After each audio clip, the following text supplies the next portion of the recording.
Well, we've been going through a lot of philosophy this and philosophy that. It's time to get down to specifics. It's time to get down to the nitty gritty and actually show you how to get out of pins and start counterattacking.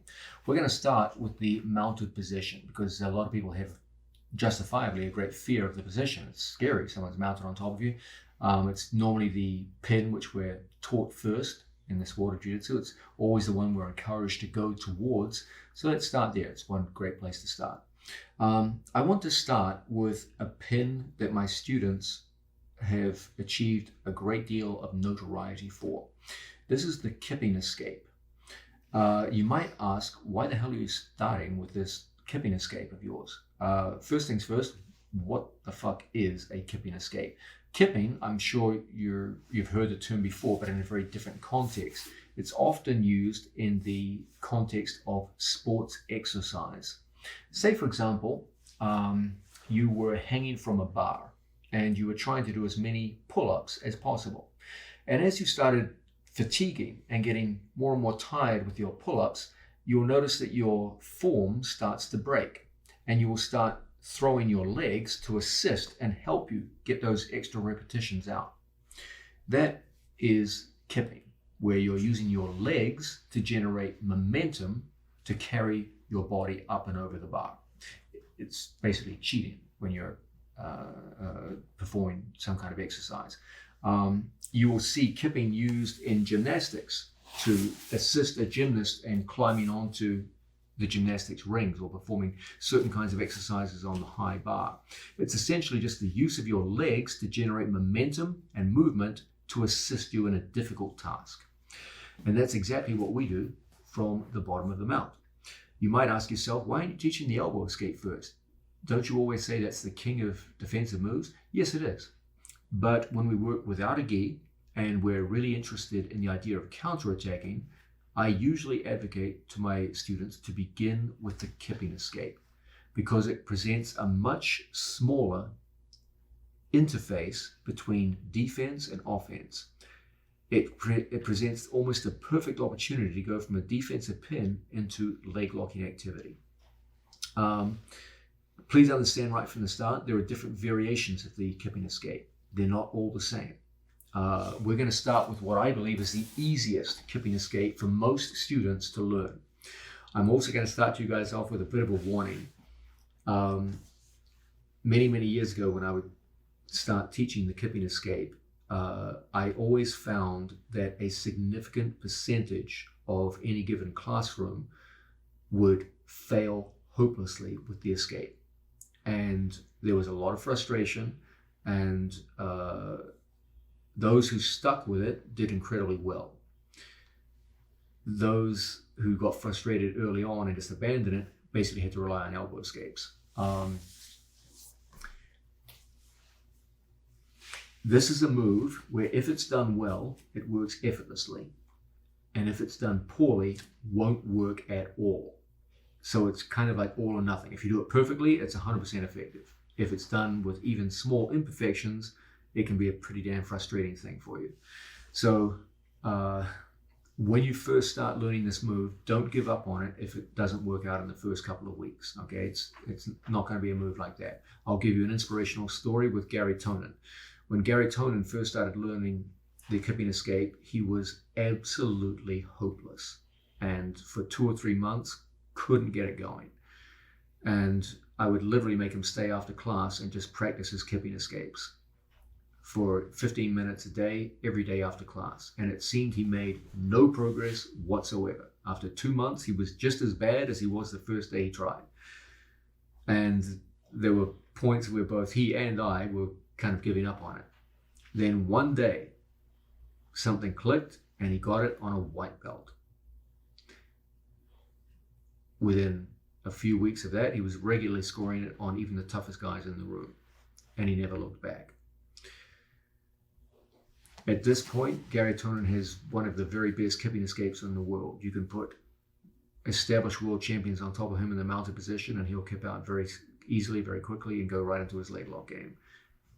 So please, don't give up on it if it doesn't happen immediately. I'll coach you through the details, and as I said, I will start you with the easiest version of the kipping escape, the lateral version, which I believe most people can get working in a fairly short period of time. So without any further holding back, let's have a look at the lateral kipping escape. Okay, a guy gets mounted on me. Our first responsibility, as we outlined earlier, I can't have my opponent getting underneath and inside my arms and extending me. So my first responsibility here always is to come in close with my elbows. Now, if we just move around this way. When our opponent locks in place, you have two good choices with your kipping escapes. You can go here, two hands on the hips. When you connect to the hips, use the heel of your hand. Don't push with your fingers. Use the heel of your hand and your fingers point outwards. Don't have your fingers pointing up the body. If he pushes forward rapidly with the hips, it can accidentally wrist lock you. So have your fingers pointing outwards. Here and here. Rotate through. Once the heels of the hand go in here, you use the hip bones, which naturally catch. So when he drives the hips forward, there's some good resistance. I want my elbows close to my body, and I want at least one of my elbows inside his knee. I don't want this. Here, my hands have inside position, but my elbows don't. Okay, this will not create good conditions for a kipping escape. I want inside position with the heels of my hands, so my hands are inside his hips, and at least one elbow inside his knee. Okay, so that's our beginning element. Let's rotate through.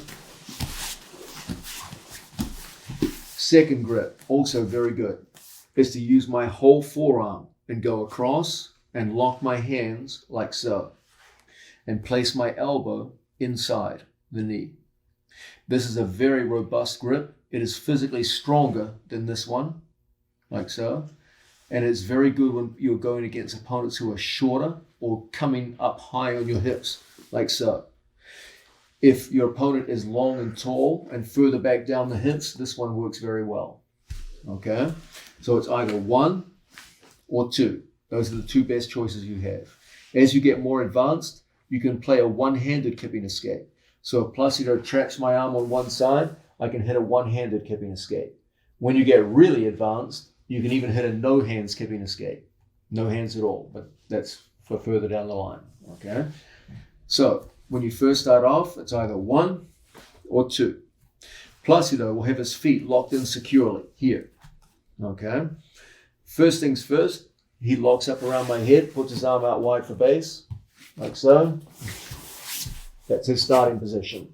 So we're not going against some tyro here who doesn't know how to hold a mounted pin. We're going up against someone who knows what they're doing. Their feet are connected, their head is in good position, and their arm is out wide for base. So this is someone, if someone's good enough to get mounted on you, then they should be good enough to hold a good mount. This guy's holding a good mounted position, okay? From here, I'm going to take my hand through and across. If my opponent is so tight to me with his hips that my hand won't go through, I will use kazushi to bump my hand through, okay? But my hand comes through and I lock up just like so. Now from here, I am going to off-balance Placido so that his center of gravity moves away to the side, lateral. Right now, sit up. His center of gravity is a point 2 inches around his navel, like so. From this position, his center of gravity is lined up directly over mine. His center line is over my center line. As his body weight comes forward, that center of gravity presses directly over my hips. I want his belly button to move off so it's no longer above my body. The way I do this is I hit an asymmetrical bridge. One foot is flat on the floor. The other foot, I turn the toes out and I put the blade of the foot on the mat. Now from here, I tilt him off to the side. If you were to draw a straight line from Placido's belly button down to the floor, it would be here. It is outside my body. So when Placido begins, if you drew a straight line down through his center of gravity, it would go right down through my belly button. Okay, so that's why he's pinning me. He has good connection of his hips to my hips. But when I hit this lateral bridge, his center of gravity is no longer directly over mine. Now, he locks his feet to hold himself in place. I'm going to drop my ass to the floor. Hold tight. just like so. From here, my 2 knees come up to his tailbone and my feet come off the mat, locked tight. The only thing holding Placido in place now is the lock of his feet. His body weight is being held by his hand. He's holding his own body weight. When he's mounted on me, I'm holding his body weight through his hips. His hips are pressing down on my hips. I feel his body weight. When I take my opponent's body out, he's no longer on top. He's holding up his own body weight. When he tries to bring his center of gravity back on top of me, my frame prevents it, locks it in place, whether I'm here or whether I'm here. So this frame just prevents him from coming back. The only connection he has to me is through his locked feet. So when I kip, I don't kip against his body weight. I kip against his locked feet. And I bring my knee inside. And as a result, we're in perfect position, not just to escape to guard position, but rather to escape to an ashigarami. That creates an immediate threat on my opponent. Okay? He's not thinking, oh, I lost the mount and I'm back in his guard. He's like, I lost the mount, I'm about to get my fucking leg broken. And from here, as we go to turn across, he goes into an escape sequence. We go to follow on through and find ourselves in a superb breaking position. Okay, numerous ways we can go in and get the attack here. Do you see what happened here, guys? You broke out of a given pin, and instead of being satisfied with the guard position, you went for the maximizing optimal option. You went for the submission hold. It was no more difficult for you to apply an ashigarami than it was for you to apply the guard position. In fact, I'll go further and say it's actually easier, because to put someone back in guard, I have to penetrate with 2 knees. To go through with ashigarami, I need to penetrate with 1 knee. So it's actually easier to go into a heel hook at the breaking of the pin than it is to go into guard position. Okay. Now, that's the basic big picture. The idea is we want to take his body weight off us to the side. That's why it's called a lateral kipping escape. We take his center of gravity off to the side and we kip against his feet. Now, what's the number one problem I see here when people first start their first day of kipping escapes? They try to kip against their opponent's body weight. That's a losing gambit. Okay? If Placido's on top of me, and I just try to jack him up into the air and just kip against his body weight, just nothing happens. Even worse, people start using their feet like this. This is just a disaster. When you kip, your feet must function in unison together. My feet together. Never. This is pathetic. Here. Boom, boom, boom. My knees must be precisely placed in his tailbone. Here. That's where you kip from. If my knees are above his tailbone, no amount of kipping will help you. You'll just look like a fool. If your feet come apart, you'll look even more like a fool. So feet together, knees at the tailbone. That's when kipping starts to work. Even more so when his body weight is out to the side. So what we're looking for is feet together, knee in the tailbone, lock your feet, buddy. And from here, we kip and bring a single knee through. And as a result, he now rests, wait on me. He now rests on my ashigarami. Wherever we go now, it doesn't matter. There's so many good attacks out of a position like so that we can come up and go on the attack with. Whichever one you choose. Don't worry, I'll be showing you a bunch of options soon. Okay? So, never do we kip directly against your opponent's body weight. Please understand something, guys.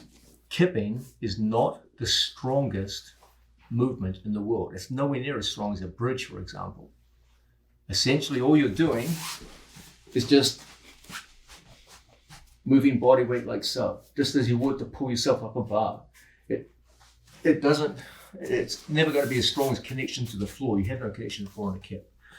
Don't kip against body weight, kip against his locked feet. That's so important, I'm going to say it again.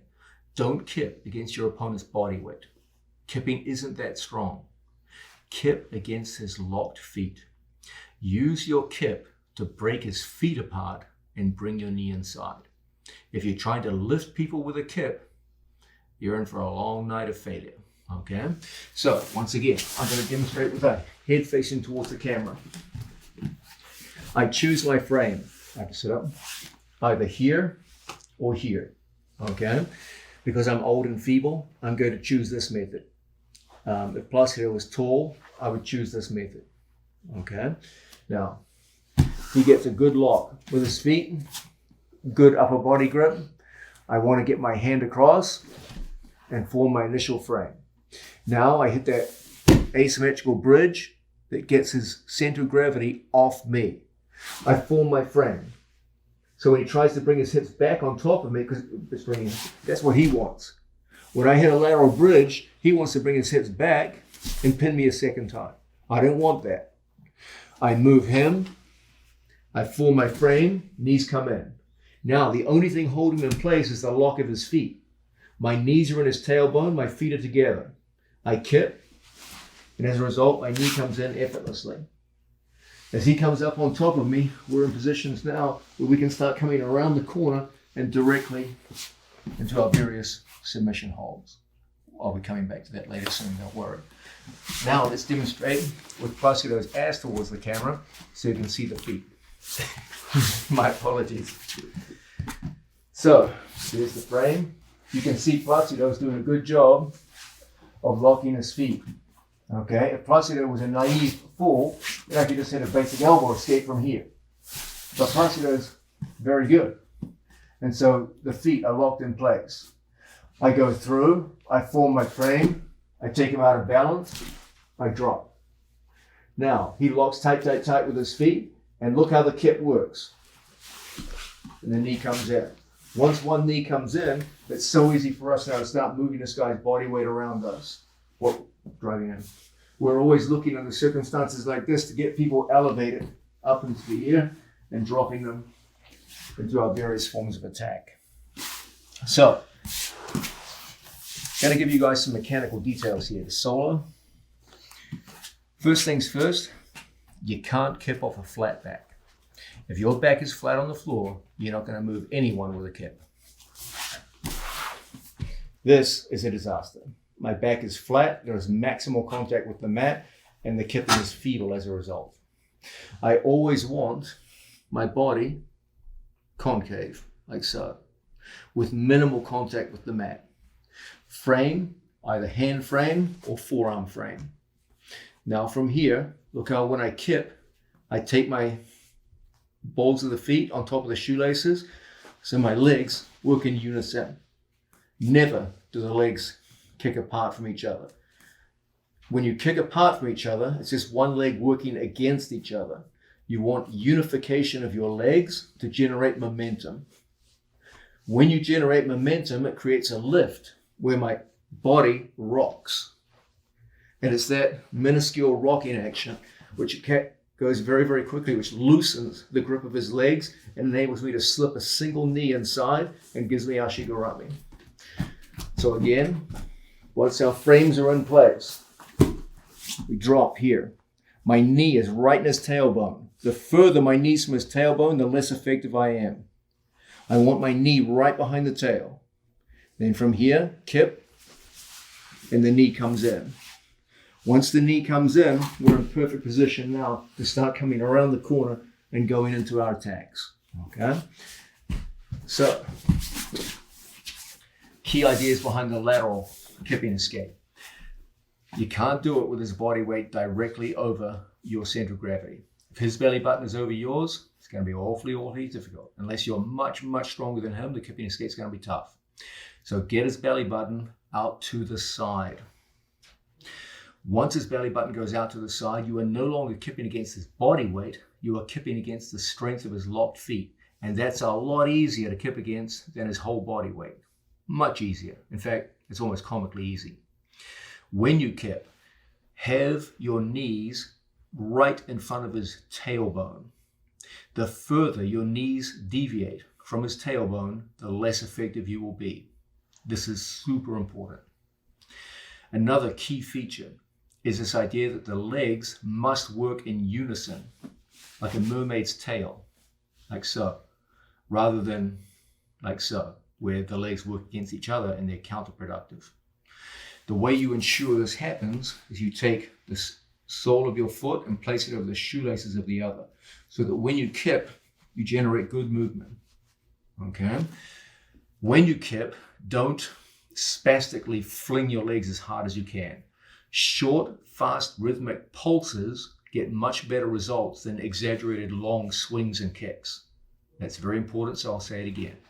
Once you get the position, short, rhythmic pulses loosen an opponent's grip far better than long, heavy swings of the legs.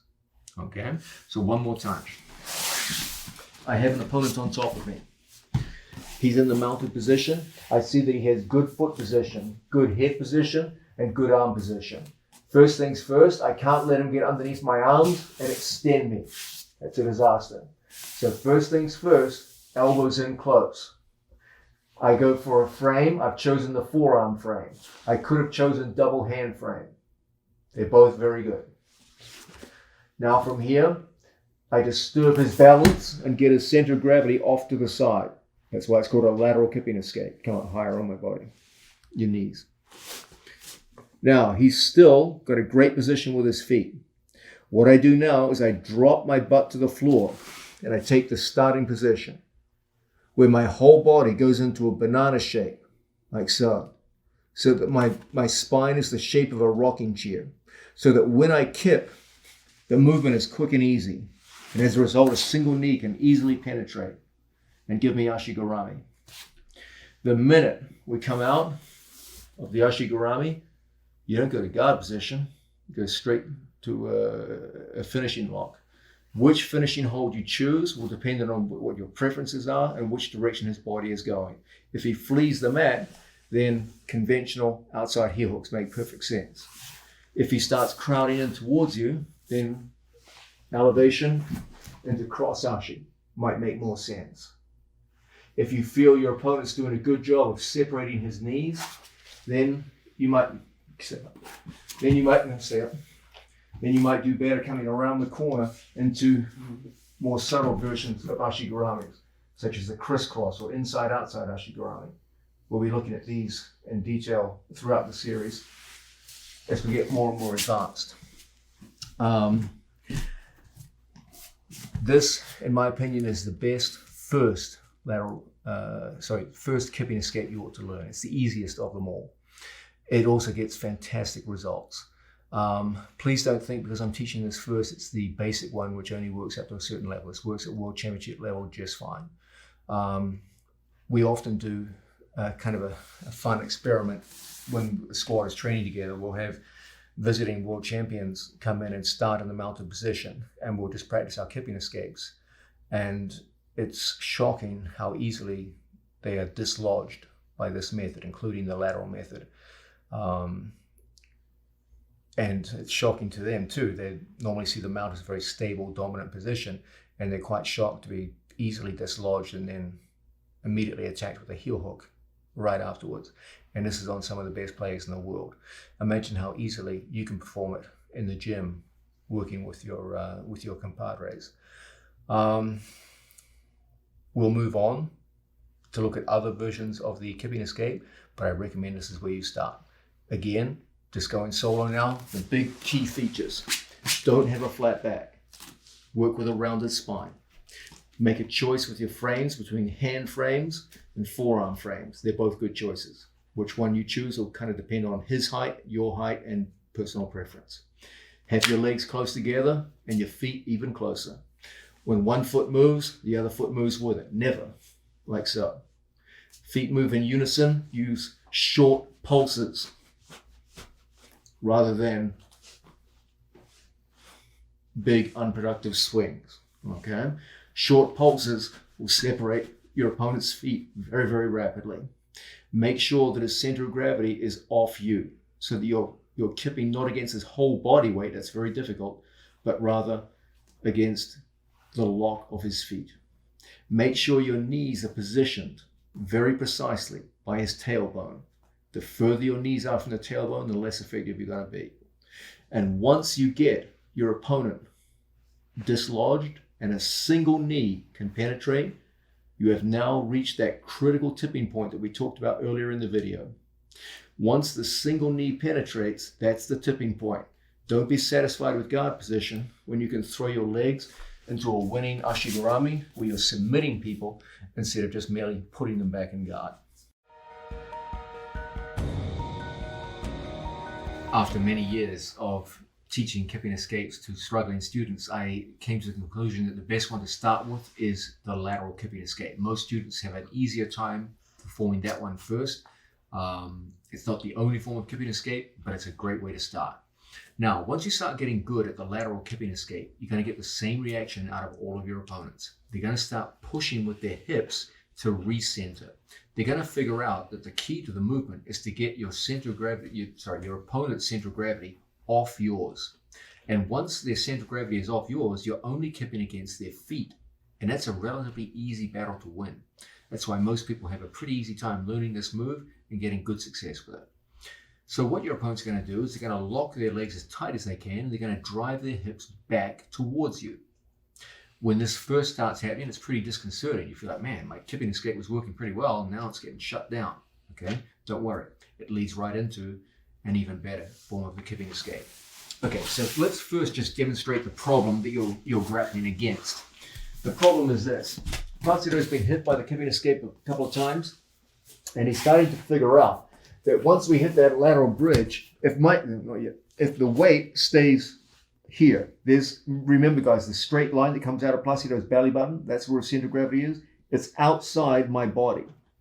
And as a result, it's very easy for me to get that superior position where my body's crunched in, I can kip and put him back into an ashigarami. So what Placido is going to do is push aggressively with his hips and return to a situation where his weight is directly over mine. And now when I go to kip, no good. Okay? So here's what the problem looks like. You've made a good frame, you come out, but before you can get your kip on, he drives back, and you're like, oh man, I got squashed. You try again, you come up, and squashed. Okay? So that's the problem. Now, an old cliche of jiu-jitsu, and there's a reason why it's a cliche, because it's a damn good piece of advice.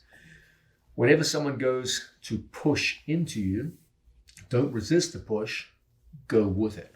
So the old cliche is when you get pushed, pull and use their strength. Now you can't really pull with the grip that you have, but what you can do is guide them in the same direction they're pushing towards. So what we do is I hit a lateral bridge to my left, and as my opponent pushes back towards center line, I take them further than they wanted to go, and I misdirect them to the other side. So they end up on my right side with their body weight outside the line of my body. And as a result, we just go left, right, kipping escape. Okay, this is a beautiful move that works at the highest levels. So once again, I'll demonstrate with my head towards the camera so you can see how the hips move. I start off with a conventional movement like so. When I feel Placido push back, I take him further than he wanted to go. Now the kipping escape is almost embarrassingly easy, and you penetrate so easily through that you find yourself in these beautiful ashigaramis. And from situations like this, as he comes in towards us, again, it's just not that difficult for us to start going around the corner and getting into very good attacking positions. Okay, so once again, here we are, we're lined up. We're lined up like so. I take him to my left, he pushes me back, and I take him out to the right. Okay, I don't care which side he's on, just so long as his center of gravity is not directly over me, but at a point outside the line of my body. Okay, so here I go to my left. He pushes back, and I take him over to the right.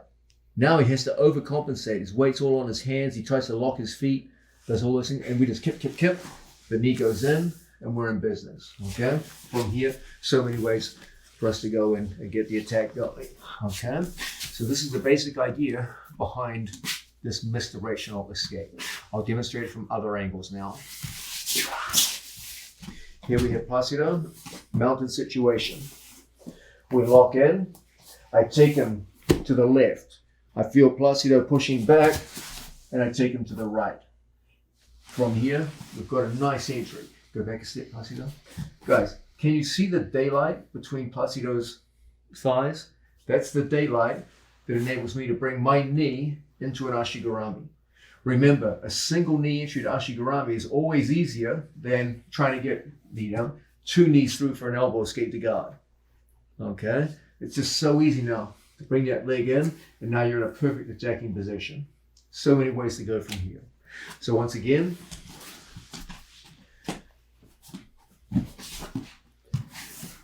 I go left. He fights back. I go right.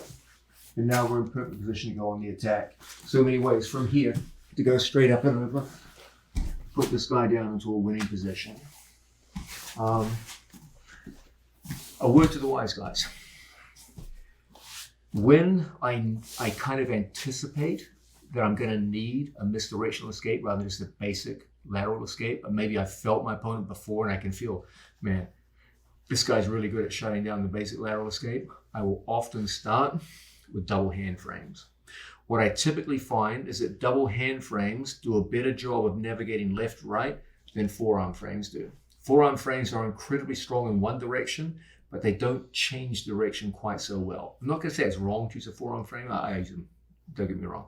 But I generally find most people go side to side better with this grip, which is symmetrical, rather than an asymmetrical grip like this one.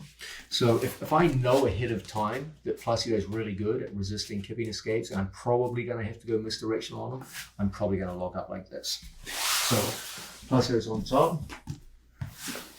He locks on board. I come out to one side. He fights back. And I typically find you get a better result with this grip when you misdirect than the one I did previously. Okay? But still, they're both going to be pretty effective. Okay? Now, as he fights to work his position, I'm always looking at Placido's head position. If his head moves away, we'll chase. If his head moves towards me, we're always looking to elevate and usually go into some variation of cross Ashigarami. Okay. From here, we'll be looking later on at variations. You have a classic inside Senkaku is one obvious option. Okay. You can come around the corner, especially if this knee starts stepping out in this direction. We can come around the corner and go inside outside. That's another great option. You can even place a hand inside and then from here come all the way around if you prefer 50-50 options. Okay, I leave that up to you. They're all excellent choices. So once again, our opponent's on top. He's got good position. His feet are where they should be, locked in tight. I try hard to take Placido left. He fights back, and I take him across right. From situations here, I look at his head. If the head moves away, we chase the heel. If he hides the heel and comes driving in towards me, and from here, we start elevating, and we have choices. We have choices between going inside Senkaku. We have choices coming around the corner like so, and fitting into inside, outside, or crisscross Ashigaramis. Or, in situations here, I can pass my body all the way around the corner and start going into variations of 50-50. We'll be looking at all those choices in subsequent parts of this video and other videos out into the future. They're all good choices. You can't go wrong. What is important here is the concept of getting out of the position and immediately into your counterattacks, whichever one you end up choosing. Take faith, guys, in this idea that it's actually easier for you to get into Ashigarami in most cases than it is for you to get into guard position. The only amount of space you need to generate is the circumference of one knee, because that's the space required to enter one knee into an Ashigarami. Don't think with the kipping escape you have to move your opponent big distances. You don't. That's how far you have to move him. It's not asking a lot, guys. If Placido's got his butt towards the camera, obviously a basic lateral escape from here, hips down with Placido. From here, look how easy it is just to kip, and that's all that was required. Once that knee's inside, we're good to attack now. It's going to be pretty easy for us to start going through on an opponent, locking up, and getting into various attacks from here. Okay? Regardless of the position we find ourselves in. If he comes up and over my body, regardless of where we go from here, you're going to find it's an easy thing for you to slip your legs in and get to those winning positions that we favor. Invest a lot of time in this kipping escape, guys. When it comes to no-gi work and your opponent doesn't have a collar to go in and strangle you with, I have tremendous faith in the kipping escape. I've watched my students perform it time and time again, both in international competition and in the gym. I've literally watched them in the gym go against the best people in the world and invariably escape using this method directly into heel hooks. It transforms you from seeing the mount as a terror to be avoided and start seeing it as an opportunity to be exploited. And when my students were young and brash and obnoxious, they still are, but more so when they were even younger, they would often in local tournaments come out and pull bottom mount, and black belts would come up against them and just they would kip out and heel hook them in 10 seconds and the match was over.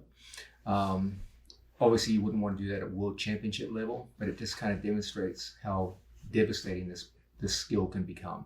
You can get to a level where black belts are getting mounted on you because you're letting them, knowing damn well that you're going to heel hook them 10 seconds later.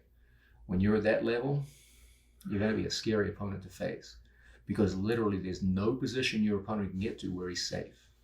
Think about it from your opponent's point of view. He's worked so hard, he's taken you down, past your guard, worked his way to the mount. Finally he gets mounted, he's like, oh man, finally victory is mine. And then 5 seconds later, he's fighting for his life out of a heel hook. What's going through his mind at that point? He's like, dude, I did everything right. I played by the rules. I literally lived out the jiu-jitsu rule book and I'm getting freaking leg locked by these people. It's devastating. Okay, it's not that difficult to use these kipping skills. Just make sure you pay attention to the basic mechanics. Keep your spine bent, like so. So you create a rocking chair effect where you can move people's body weight. No flat spines. From here, you're no good. Make sure your knees are close together and your feet even closer. Make sure your knees are positioned precisely at your opponent's tailbone. The further from the tailbone, the less effective you're going to be. Form a good frame, either forearm or double hand, that's your choice. Make sure initially that his center of gravity is not right over your belly button. The easiest way to do that is to go lateral. So typically we start with a little bridge, then we get into our position and we kip out. If he forces his way back towards your belly button, take him further than he wanted to go and misdirect him out to the side and perform the same move on the other side. If you do this, you'll be pleasantly shocked at how easy it is for you to take even bigger, stronger opponents, effortlessly move them off you, and slide easily into your heel hook attacks. Don't worry guys, I promise I'll be coming back to heel hooks a lot more in this video. Right now, we're just focusing on just getting out. Soon we'll be looking into the nitty-gritty of how to heel hook people out of this position. I promise I'll come back to that. Guys, I don't want you just to be good at the kipping escape. I want you to be great at it. Okay, and to be great at the kipping escape, you gotta have variations, just like any other move in the sport. The foundational one is the lateral kipping escape. Most students do best with that when they first start off. Then you need a misdirectional kipping escape, because as you get better at the lateral, they're going to try and push back on top of you. You've got to be able to misdirect them to the other side of your body. So you can fool them left and take them right.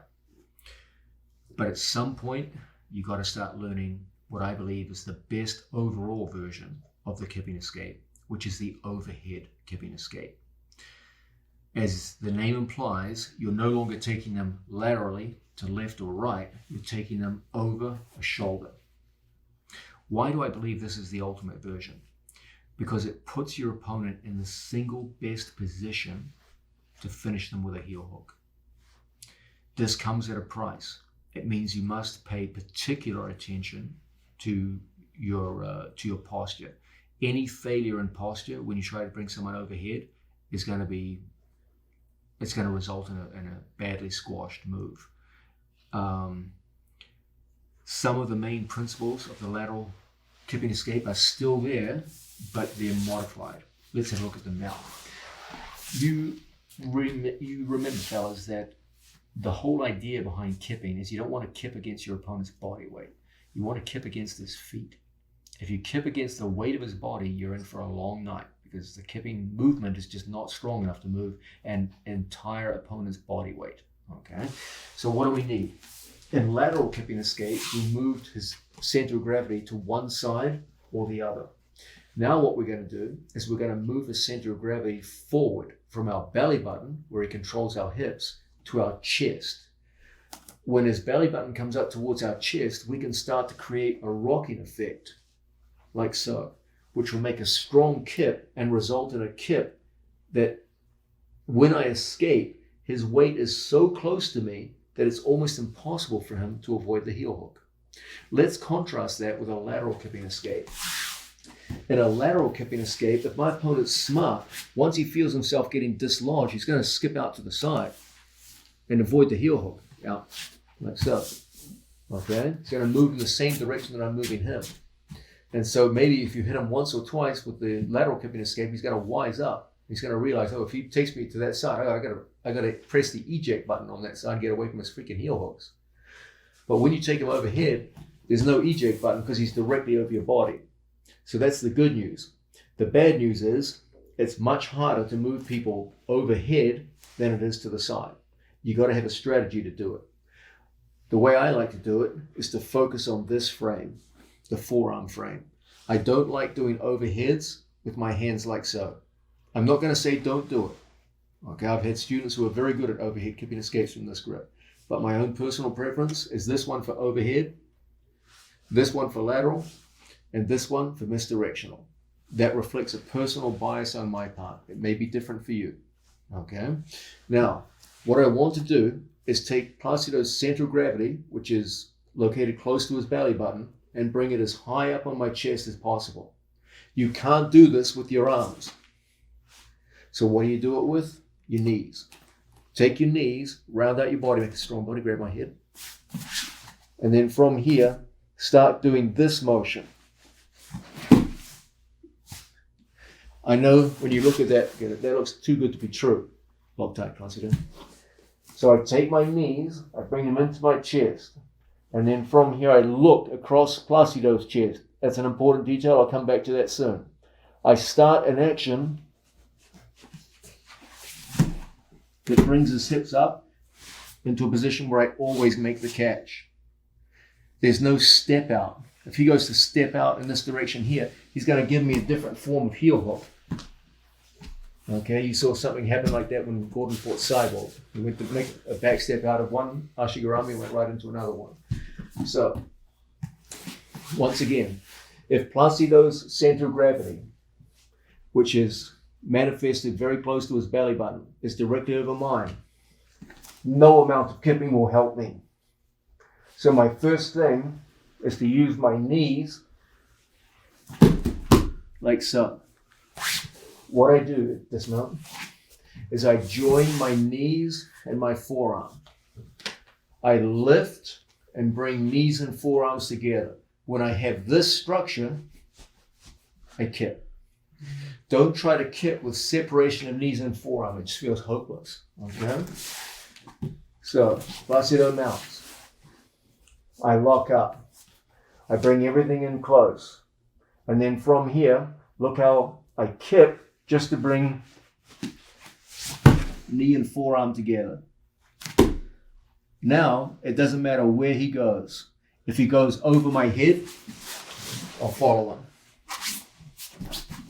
If he goes out to the side, I'll follow him. If he goes out to the side, I'll follow him. If he goes down my body, he can't. Foot's in behind him. It's going to create disruptions to his balance and all kinds of secondary attacks going into his legs. That's why the overhead kipping escape is the most mature and the most advanced version. It's the one, if I could only have one for the rest of my life, I'd probably choose this one. But I'm saying that to you as someone who's been doing kipping escapes for 20 years. When you first start off, it's difficult. You feel like you're never going to be able to move people. You go, it's hopeless. Start with a lateral escape, get some early successes on the board.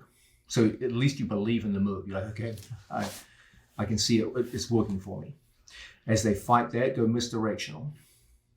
As they start fighting that by stepping away from your heel hooks, go to the ultimate version, overhead.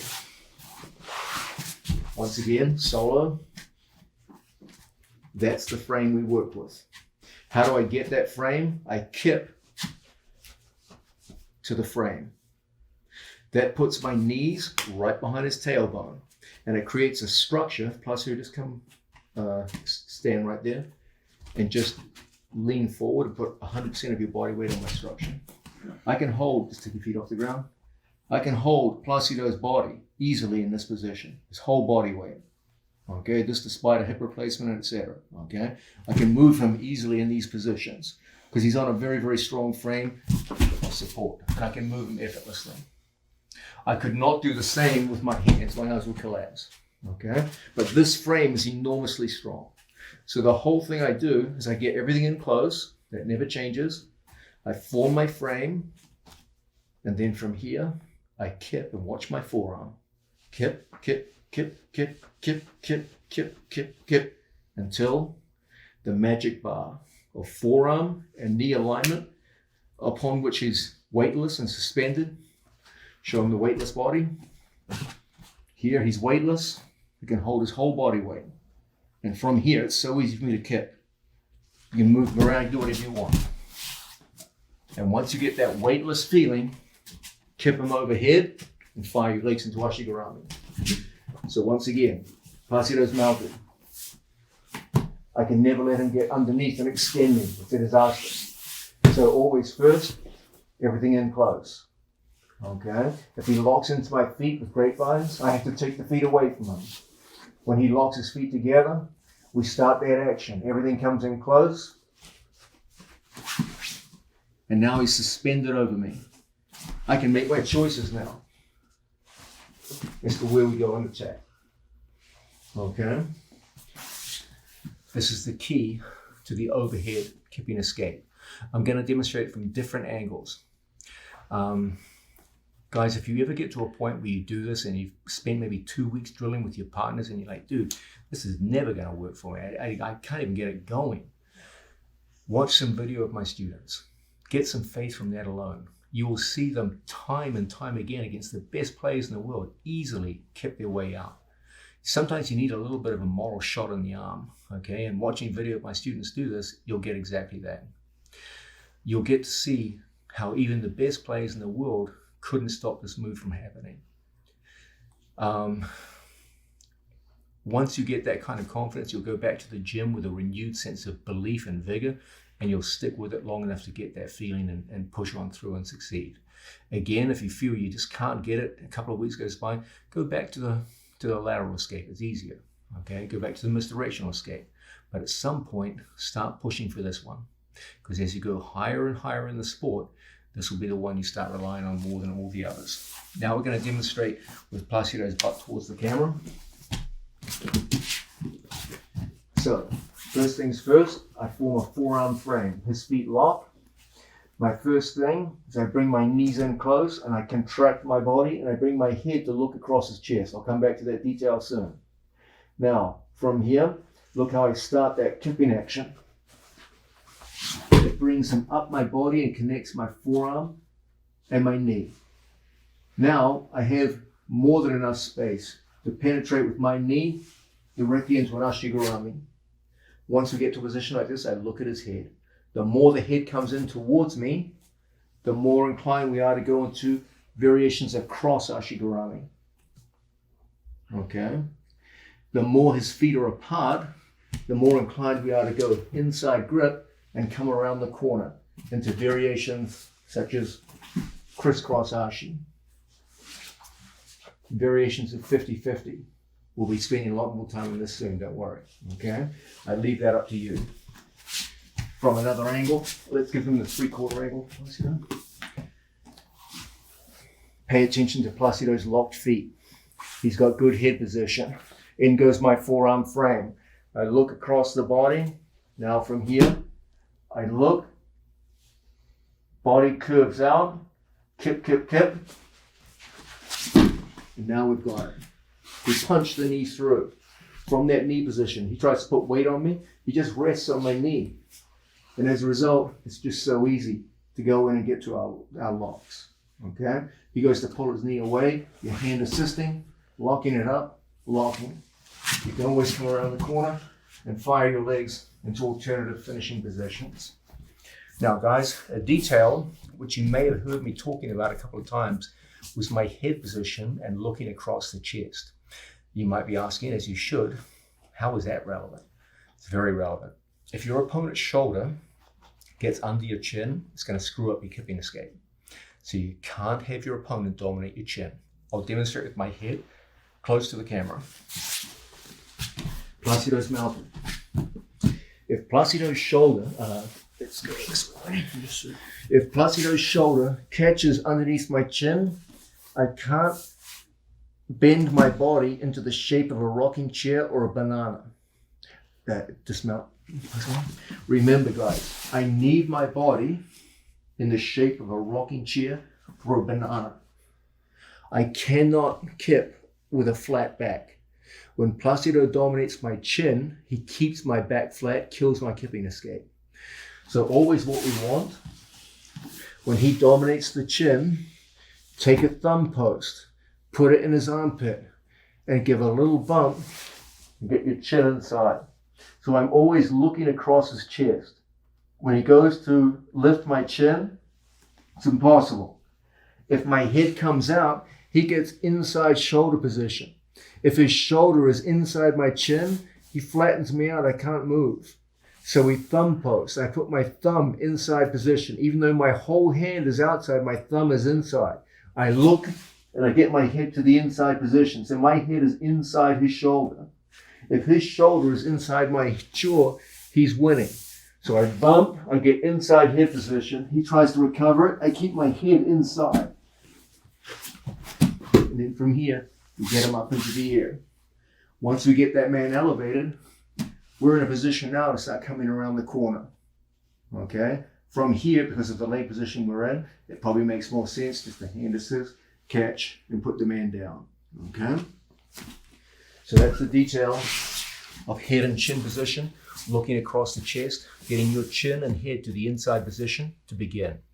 That's one obstacle you must overcome to have an effective overhead kipping escape. You can't do it if your chin and head are being controlled. Get your chin and head to the inside position and then obey the basic rules of posture, which is have him float on the frame of your forearm and knees. You can carry even a big man's weight. It's going twice your size in this position.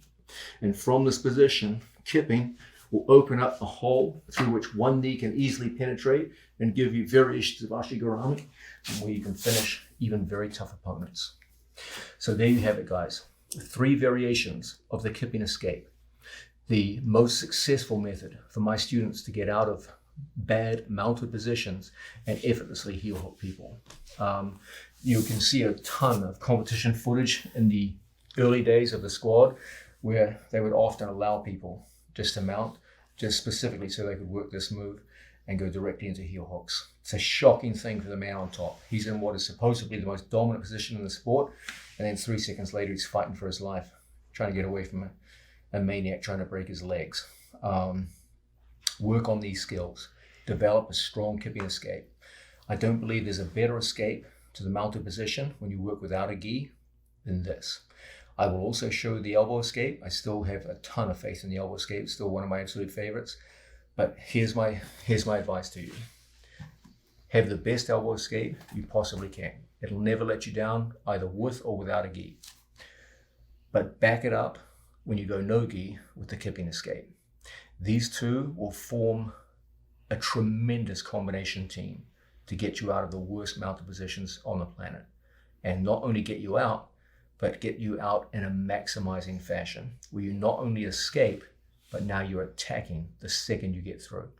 Remember, guys, the critical point is where your knee penetrates between your opponent's legs. The second your knee penetrates, your mind switches from defense into offense. You're not thinking about putting this guy back in guard. You're thinking about putting him in ashigarami and going from one ashigarami variation to another to get in there and break those legs.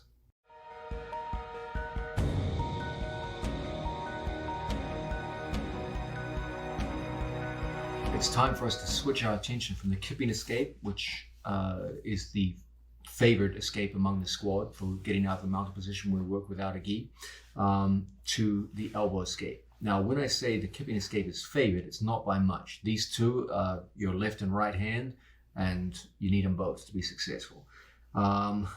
Let's have a look at how the elbow escape is usually taught in a beginner's class. Look at what's good about that, what's not so good about it as you go further up in levels, and start to contrast the outside variations, which are seen in beginner classes, with inside variations, which are very useful for you as you get better and better at the sport of jiu-jitsu. So let's look at your first day in jiu-jitsu. You learn an outside elbow escape. We'll demonstrate it with our feet towards the camera so you can see what is happening here with the legs. Okay, my training partner gets in. I put a frame in place. I'm going to demonstrate it with a cross frame. You could also use hands down. You could just have one hand elbow. I leave that up to you. Now, if Placido was naive and had his feet out wide, it's really easy for us to turn onto our side, give a little bump, and then from here I use my elbow to block his knee, and I bring my knee inside the ankle, like so. That has a slight lifting effect on my training partner's heel. If my opponent presses his toes down into the ground, then I can bring my second foot over and drag his foot, and we lock a triangle around the foot. This enables me to lift his knee off the mat. When the knee lifts off the mat, it's very easy for me to surround his knee and trap it from the outside. So I have his leg locked and my leg is outside his.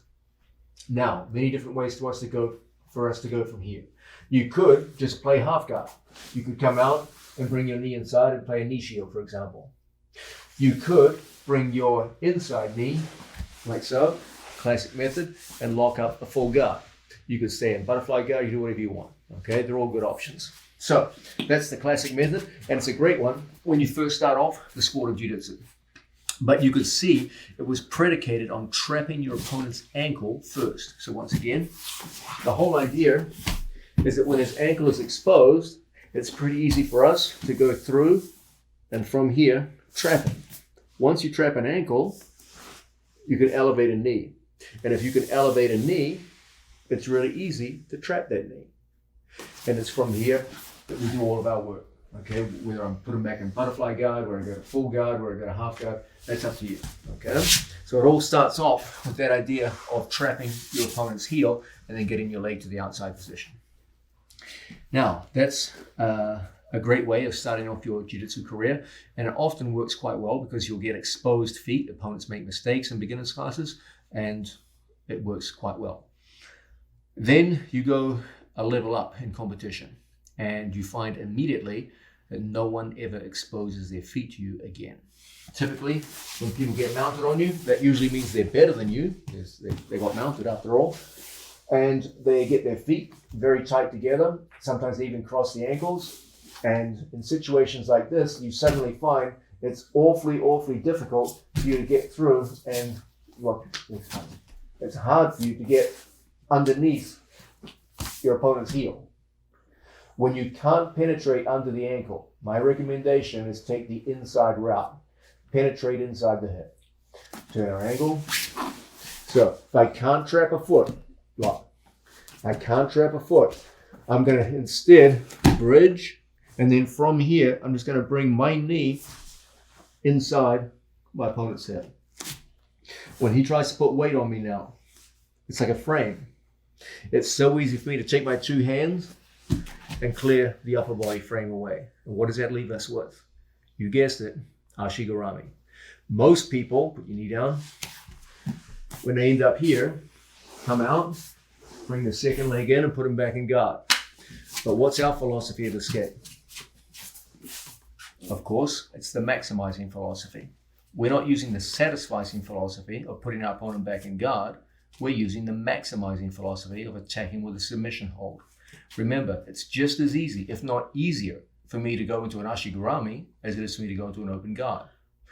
Why go for the lesser option when the best of all options is right there in front of you for either the same price or even cheaper?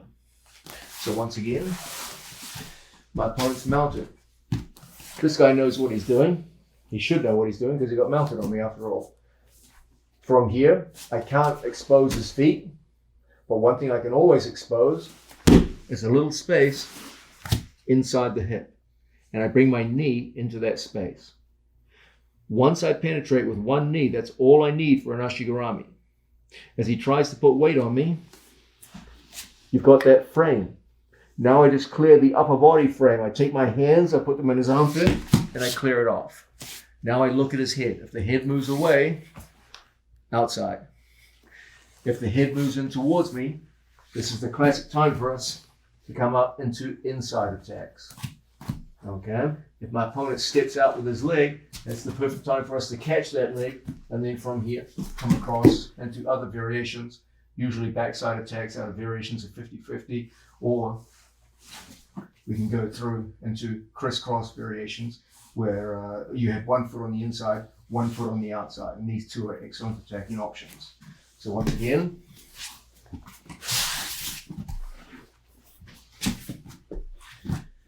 my opponent's mounted, he's got good foot position. I need a frame. Remember, if he's underneath and extending my body, I'm in deep, deep trouble. So our first thing is survival. Arms come in. It's always the first protocol. We form an effective frame. So when he tries to bring his hips up high, the frame blocks him. Now I off balance him. As his weight goes out, I take this knee here and penetrate inside. As the knee penetrates, I start to look at my opponent's head position. We're in a perfect position now to clear everything off, get our man up and elevated, coming around the corner, you make a nice catch that puts him down into one of our favorite attacking positions. Okay? This inside mounted elbow escape is by far and away the more likely to happen at the higher echelons of the sport. It's very difficult to trap an opponent's foot if the foot is hidden underneath your buttocks and locked together to the other foot. You just don't see that beginner level elbow escape being performed at world championship level. Instead of penetrating underneath your opponent's ankle to trap the ankle and then the knee, instead we penetrate inside the hip.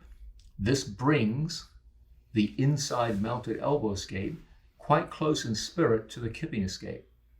Essentially, the difference is you're using a bridge instead of a kip to do it. A bridge is mechanically a stronger movement than a kip. However, you're fighting from a less mechanically advantageous position, so in reality, they turn out to be about the same in terms of mechanical efficiency. One more time. My opponent's mounted. I can't have my opponent underneath my chin driving me up. So one thing never really changes. I have to be able to look across my training partner's chest. Okay? Now from here, I get my elbow inside. I start with that lifting action. Then from here, that frame means that as I shrimp my body out, my knee comes in. Okay? Once one knee comes in, the cat's out of the bag. I don't care how much pressure he puts on me now. It's never going to be able to pressure right through my hips. I keep that knee in place either here or here. Both excellent options. Try not to keep it in the middle, either over one hip or the other. Okay? As he comes in driving towards me, that's the perfect time for me to start putting those cross frames in place. And then from here, coming around the corner and looking for our various options for attack until we can go through and get to our wins. One more time. Demonstrate it from the other angle. Okay, again, if Placido beats my chin, I can't make my body go into the shapes required to get an effective escape. So my first thing is always to be able to look across my training partner's chest. I form the frame inside. Now from here, I come up, and then from here I just shrimp. As I shrimp, the knee comes in. If the head moves away, it's an easy catch. If the head moves in towards me, I can go inside Senkaku. I can split the legs and go crisscross ashi. The inside outside. We'll be spending a lot of time on this throughout this video series. very important version of Ashigarami. You can also go through into variations of 50-50. This is the double 50. We'll be spending a lot of time on this too. Many fascinating variations out of this. And from here, you have a large array of very effective attacks. This is the inside elbow escape. And at the higher levels of the sport, it becomes extremely effective. Now we're looking at the elbow escape from mounted position. You may have just heard me regale on the outside elbow escape and say that it only works in beginner classes. Of course, that's an exaggeration. The inside elbow escape is the best, in my opinion, when you have a high-level opponent who's doing a good job of hiding his feet when he's mounted on you. But there are still great opportunities to hit the outside elbow escape as he's getting mounted on you. I believe the real value of outside elbow escapes in high-level competition is not when someone's mounted on you, but as they're getting mounted on you. And in that situation, outside elbow escapes are damn good. Let's have a look at what I mean by this. Okay, if Placido was across my side, he's obviously going to be interested in the idea of moving into the mounted position. He can score a lot of points for doing that. When he goes to move across, let's go in slow motion, Placido, you'll notice as the knee goes across, something interesting starts to happen, at the belly button. His foot starts to get exposed. The distance between his butt and his foot increases as the foot goes across the stomach. When he first enters here, the knee and the foot are the foot and the buttocks are very close together. But as he drives to the floor, more and more space develops until by the time he touches the floor, there's quite a bit of space between the foot and the buttocks. And into that space, it's very easy for me to take advantage of the exposed foot. In addition, one of the key prerequisites to a good elbow escape is that my head look inside his chest. When Placido goes across my body to the mount, he does that for me. And it's really easy as a result for me just to point my knees in the same direction he's going. Come back. What I don't want to do is resist Placido and turn into him. That makes it easier for him to mount and extend me at the same time. What I want to do is share his body direction. When I do that, it opens up space and makes it very easy for me to catch his ankle in my triangle. Now what I do is I lift his knee off the floor. I'm sure you've guessed what comes next. Once the knee is lifted off the floor, we put it inside our half guard, just like so. Once we get inside, we're in a position to go back on the attack. And from situations like this, I normally recommend a low knee shield and a hand on our training partner's collar. As my training partner tries desperately to come back into me, you're going to find a myriad of opportunities to go straight on through and into your various counterattacks. I'm demonstrating out of a triangle, but you could choose, I'm sure, many others from here. So once again, from a situation where I feel Placido driving to the mount, I'm going to expose his ankle by turning in the direction he's going. And I open my leg so that even as he mounts, I get a catch on the heel. Now, as he tries to drop into the mount, I have the heel. He hasn't scored. And as a result, I can now lift his knee off the mat and expose it to my elbow escape. From here, I put my knee across. If I don't, Placido can drive into me and flatten me out. So I want to turn my knee in. One leg back heels, the other pushes. He tries to flatten me out. Very, very difficult. From a situation like this, it's not so difficult for us to go upper body. Now, what do you think Placido is going to do when you go upper body? He's going to go vertical. Posturing up and standing up. Posturing up and standing up. To get away from the threat of the triangle. Because we're working without a gi, it's not that hard for him to start slipping out. Whenever I feel my opponent go to slip out, that's exactly the time for us to start going back into the legs. Once someone goes back into the legs, it's not so difficult for us now to start going around the corner and into winning positions. So the general thread, whenever we go upper body on an opponent, is if they go to pull away, they always leave their legs behind.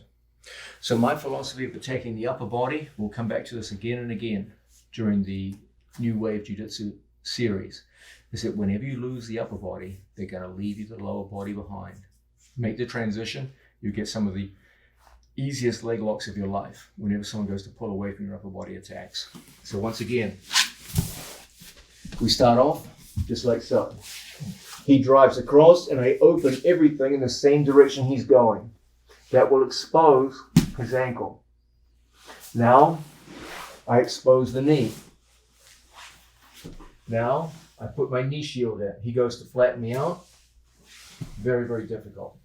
Not hard for us now to start building up to an elbow. Not hard for us now to start going upper body. But also, not hard for him to start posturing up and away. So even as I lose the upper body, I gain the lower body. And as a result, we can start bumping people down towards the floor. Okay? Numerous ways for us to go into the attack now. All of them are excellent methods. Okay? And you'll find from situations like this, many ways for us now. We go in and score our training partner's legs. I'll leave them all up to you. We'll be spending quite a bit of time on leg locking throughout this video series, looking at the pros and cons of inside and outside position, looking at compromises between inside and outside, some fascinating stuff. This version of the outside elbow escape is very, very practical, even at the highest levels. So my general rule of thumb for you is this. When it comes to elbow escapes, when someone is already mounted on you, I typically favor inside mounted elbow escapes. When someone is in the act of getting mounted on you, I typically favor outside mounted elbow escapes, the classic version. In both cases, don't be satisfied with just putting them back in guard. Use the philosophy which we're promulgating in this video. The idea that every time you come out of an escape, your opponent will typically be overextended and trying very hard to hold on to the mount that he thinks he's about to lose. And as a result, he will tend to give you the heel hooks that you're looking for.